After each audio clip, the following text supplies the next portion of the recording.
Soy Yehuda Ben Shlomo al-Bilbili y hoy os voy a contar la historia del castillo de Constant o de Doña Martina, la fortaleza más antigua de Calatayud y el corazón defensivo de nuestra judería durante más de 3 siglos. Desde mi cueva en la Paprota he contemplado durante siglos esta imponente mole de piedra que se alza sobre la ciudad como un centinela eterno, guardián de secretos milenarios y testigo silencioso de la grandeza de Sefarad.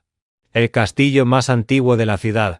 El castillo, que actualmente se conoce como de Doña Martina o de Don Álvaro por haber sido su alcaide en el siglo XIV, el padre de Don Álvaro de Luna, fue en otro tiempo el castillo de los judíos de Calatayud, al que llamaron Constant o popularmente Costa. Como señala Gerbert acertadamente, es el edificio militar que tiene mayor superficie de todos los que conforman el recinto fortificado andalusí de Calatayud. Su planta es aproximadamente rectangular, de 140 metros de largo por entre 35 y 40 de ancho. Revocados en algunas zonas con paramentos de piedra sillar de las casas y edificios de la ciudad romana de Bilbilis. Este edificio y su entorno están condicionados por la necesidad de aprovechar las altas paredes rocosas de yeso de la montaña como defensa natural. El monte donde se sitúa el castillo estaba en uso y habitado desde muy antiguo y es un punto elevado con gran visibilidad dominando toda la ciudad y el valle. Un palimpsesto de civilizaciones. Según los investigadores Agustín San Miguel y Herbert, en él se han localizado fragmentos cerámicos de la Edad del Bronce, siglo XIII a.C., celtíberos del siglo VI a.C., romanos clásicos del siglo I después de Cristo, tardoantiguos del siglo VI después de Cristo y de la etapa del Emirato dependiente del 714 al 756. Fue el castillo más antiguo de la ciudad y referencia de ella, y el único que tiene revestimiento de piedra sillar desde el siglo VIII o IX. Este revestimiento único lo distinguía de todas las demás fortificaciones de Calatayud utilizando materiales nobles extraídos de la antigua ciudad romana de Bilbilis. La posible alcazaba de Ayub. Es muy posible que este castillo fuera la alcazaba original de la ciudad musulmana de Calat Ayib. El nombre Ayub, que en árabe significa Job, podría hacer referencia a esta fortaleza principal que dominaba toda la ciudad desde las alturas. La ubicación estratégica, la antigüedad de los restos arqueológicos y la importancia que tuvo durante todo el periodo islámico sugieren que este era el núcleo defensivo principal de la Calatayud musulmana, el lugar donde residía el gobernador y desde donde se controlaba todo el territorio circundante. La donación de Alfonso I el Batallador. Desde 1120, con la reconquista de la ciudad por Alfonso I el Batallador, quien donó este castillo a la aljama judía, siguió en sus manos hasta la expulsión de 1492, salvo los años de la Guerra de los Dos Pedros en 1356 a 1369, cuando la ciudad y el barrio judío salieron mal parados y casi destruidos. En 1362 el rey de Castilla conquistó Calatayud y la retuvo durante un periodo de 4 años. Durante este tiempo el castillo fue ocupado por fuerzas castellanas y los judíos perdieron temporalmente el control de su fortaleza.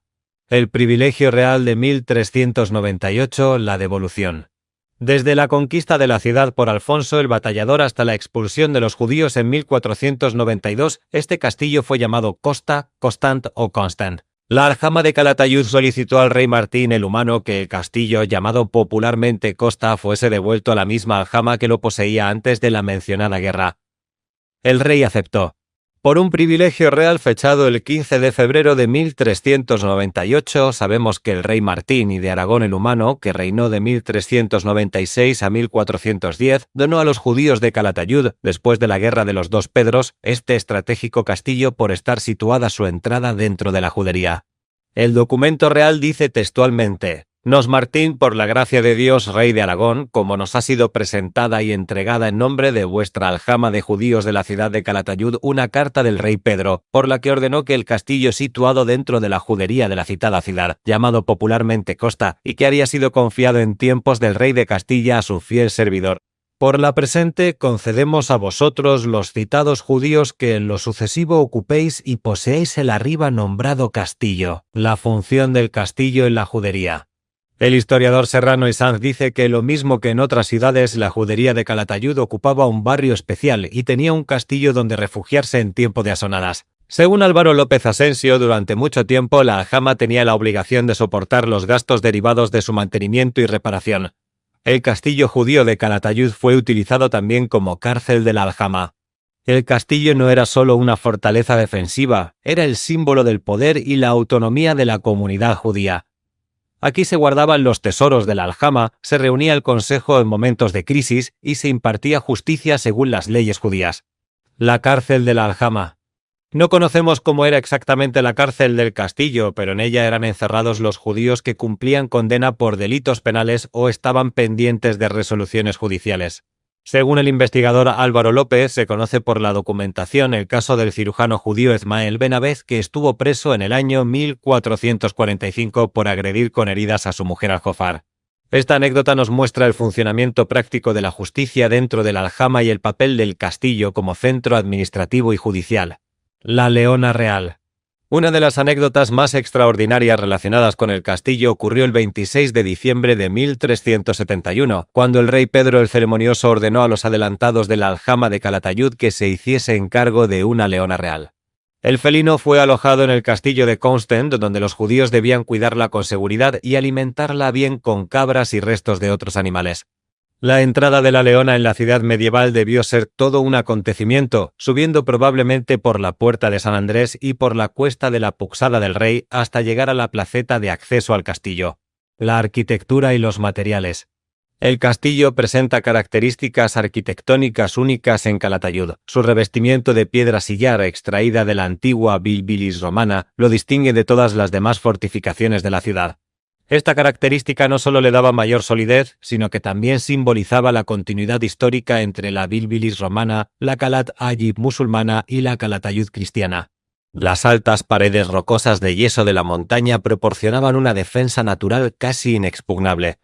La planta rectangular de 140 metros de largo por 35 a 40 de ancho lo convertía en el complejo fortificado más extenso de toda la ciudad.